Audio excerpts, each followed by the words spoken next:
In Western Japan, bamboo grows so fast that local governments pay crews just to cut it down. Not harvest it, not sell it, cut it back like a weed, haul it away.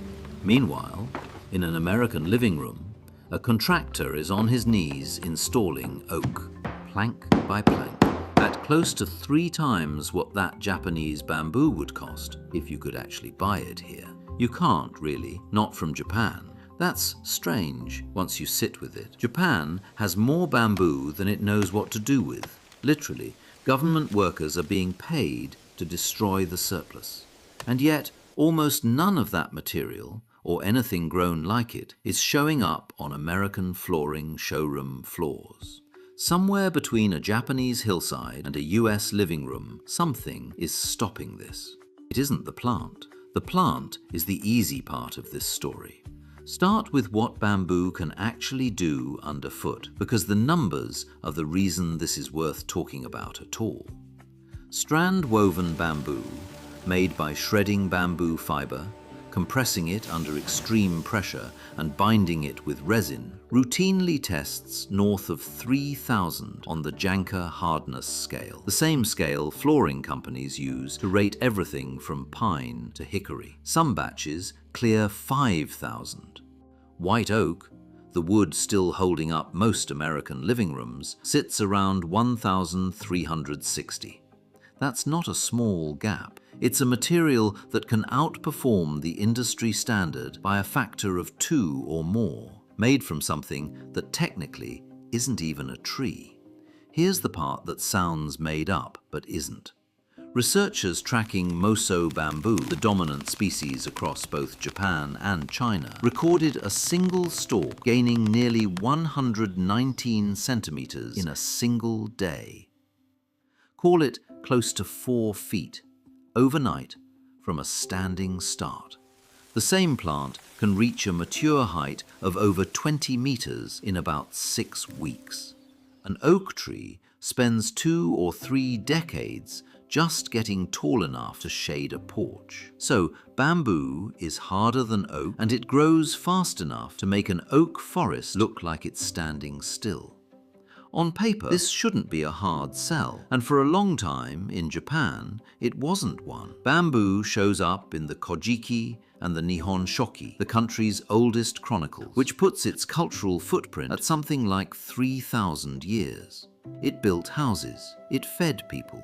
Groves were managed, harvested, and replanted generation after generation, the way a crop is supposed to be.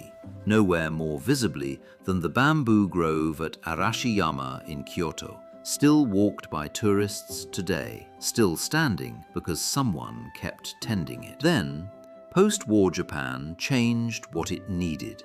Cheaper imported shoots undercut the domestic harvest. Plastic replaced what bamboo used to be carved into.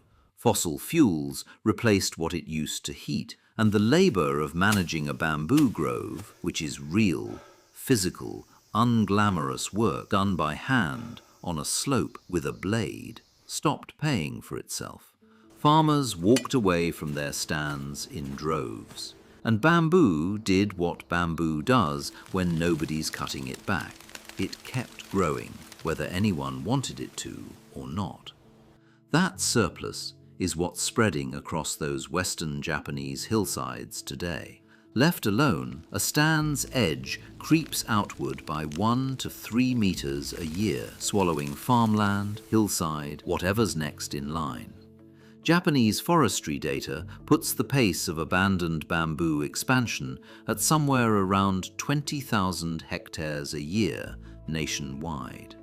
The country has, by most measures, too much of one of the strongest natural flooring materials on Earth, and almost none of it is leaving the country as flooring, which is where this gets useful if you're actually renovating a room and trying to decide what goes on the floor underneath you. Set bamboo next to oak honestly, not the sales brochure version. And here's how the comparison actually breaks down. Hardness goes to bamboo by a wide margin in its strand-woven form.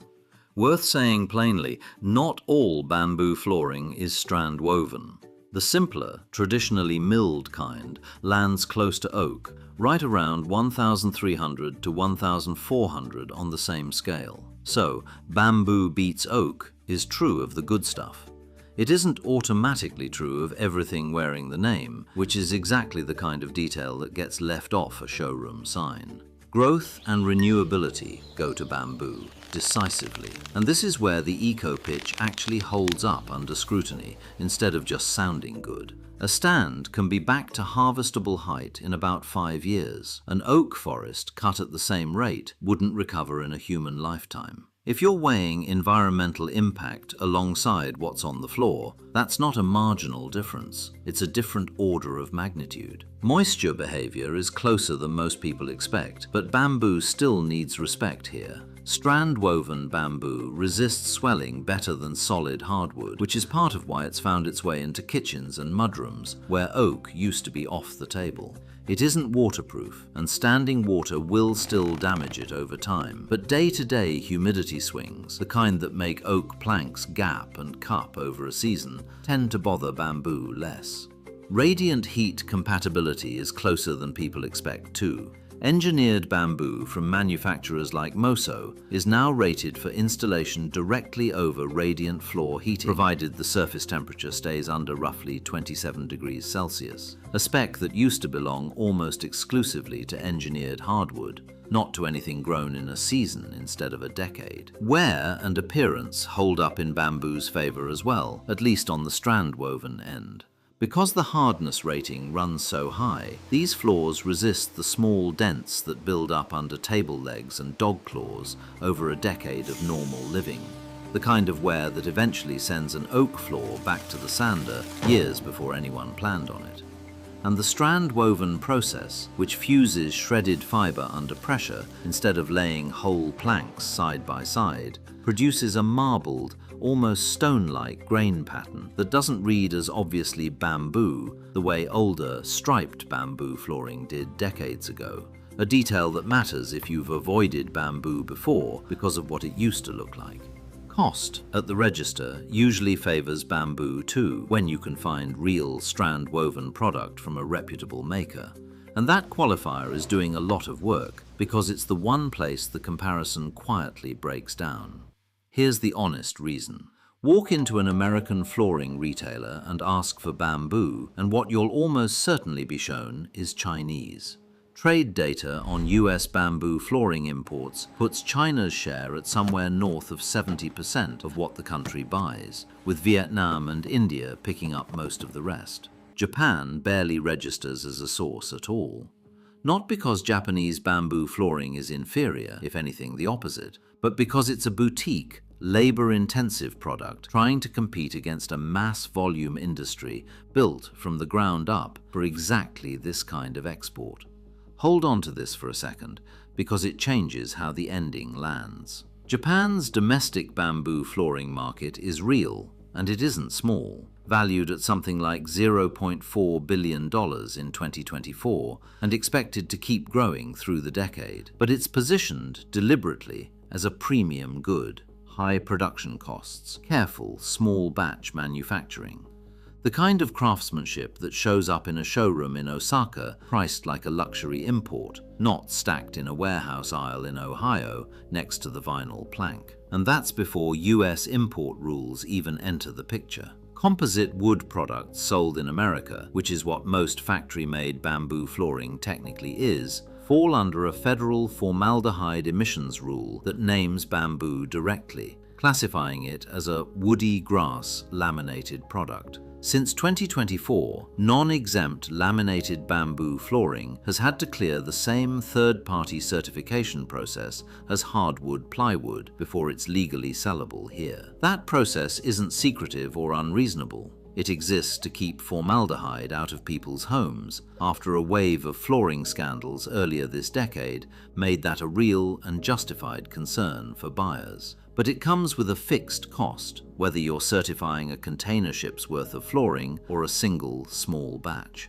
For a high-volume Chinese exporter, that cost disappears into the math, spread across millions of square meters a year. For a Japanese producer already selling into a premium, low-volume market, it's a much harder number to justify writing off. So banned isn't quite the right word for what's happening to Japanese bamboo in American homes. Nobody signed a law that keeps it out by name. What actually happened is quieter and in some ways stranger. A material engineered to a hardness oak can't touch, grown by a country that's paying crews to get rid of the surplus, has priced itself out of a country that could genuinely use it. Not because of what the material is, because of what it costs to prove what it is, at a scale small enough for a Kyoto workshop to bother with. If you do manage to get real strand-woven bamboo into your house, Japanese, Chinese, or otherwise, installation runs closer to hardwood than most people assume, with a handful of differences worth knowing before a crew shows up at your door. Acclimation matters more here than it does with oak. Bamboo needs to sit inside the room it's going into for several days before installation, letting it adjust to the home's humidity, or the planks can shift and gap after they're already down. Subfloor prep follows the same rules as any hardwood job: flat, dry, clean, moisture tested before a single plank goes near it. But strand-woven bamboo's density means standard saw blades dull fast. Contractors who do this regularly switch to carbide-tipped blades before they start, not after the first plank fights back and ruins the edge.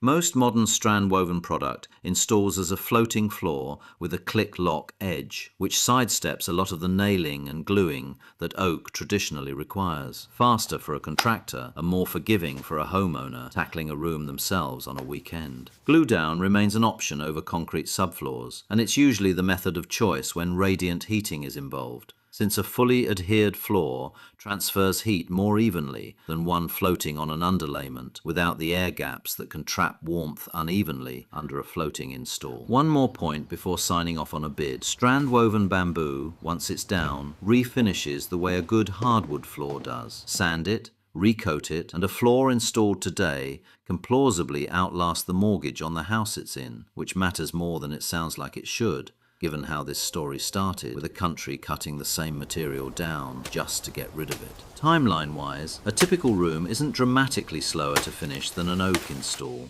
Acclimation adds a few days up front that oak doesn't strictly need, though most careful installers budget similar time for hardwood anyway. Beyond that, a floating click-lock floor can go down in a single day for an average-sized room. Glue down takes a bit longer to allow for cure time. And either way, the finish is typically factory applied, meaning no on-site sanding, staining, or the days of off-gassing and drying time that come with finishing oak in place. None of that installation advice changes depending on where the bamboo came from. The material behaves the same way once it's out of the box, whether it grew in Zhejiang province or on a hillside outside Kyoto. What's different is everything that happened before the box reached the store, the labor cost of harvesting it by hand instead of by machine, the years of quiet stewardship or quiet neglect that decided whether a stand was even ready to cut, and now a certification process